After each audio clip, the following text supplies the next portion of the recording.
ప్రైస్లాడండి. దేవుని నామములో మీ అందరికీ శుభములు కలుగును గాక. ప్రార్థన చేసుకొని జీవము కలిగిన వాక్యాన్ని ధ్యానం చేద్దామండి. మహాపరిశుద్ధుడైన ప్రేమ కలిగిన తండ్రి యేసయ్య, ఉదయకాలం వేళ మీ పాదాల చెంత చేరి కొద్దిసేపు నాయన మీ జీవం కలిగిన వాక్యం ధ్యానం చేయవచ్చుగా ప్రభు. వాక్యం అయి ఉన్న దేవ మీ మాతో మాట్లాడి ముచ్చటించి మీరే మహిమ ఘనత ప్రభావాలు పొందుకోమని వేడుకుంటూ నజరేయుడైన క్రీస్తు నామములో వేడుకుంటున్నాం తండ్రి. ఆమేన్. అందరికి వందనాలండి.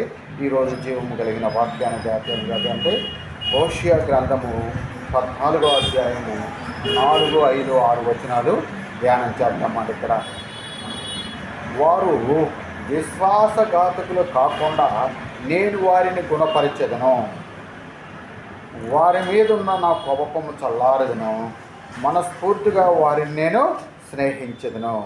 చెట్టునకు మంచున్నట్లు నేను అతనికి ఉందును, తామర పుష్పము పెరుగునట్లు అతడు అభివృద్ధి నొందును. లెబానాను పర్వతము దాని వేళ్ళు తన్నునట్లు వారు వేళ్ళు తన్నుదురు.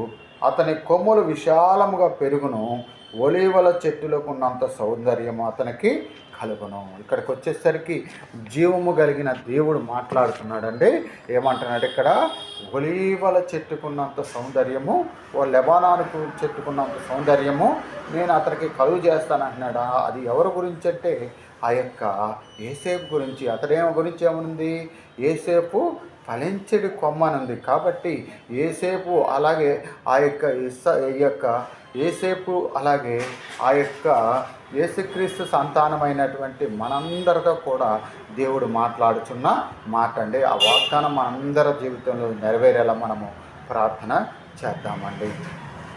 నా ప్రతి అణువును పరిశుద్ధపరచెను నీరు ధీరధరలి, నీ దర్శనమే నన్ను నిలిపినది, ధరణిలో నీ కొరకే నీ చేతులే నన్ను నిర్మించెను, నీ రూపమే నాలో కలిగెను, నీ చేతులే నన్ను నిర్మించెను, నీ రూపమే నాలో కలిగెను, నీ అభిషేకము పరమానందమే, నీ అభిషేకము పరమానందమే, పాడెద స్తుతి గానము,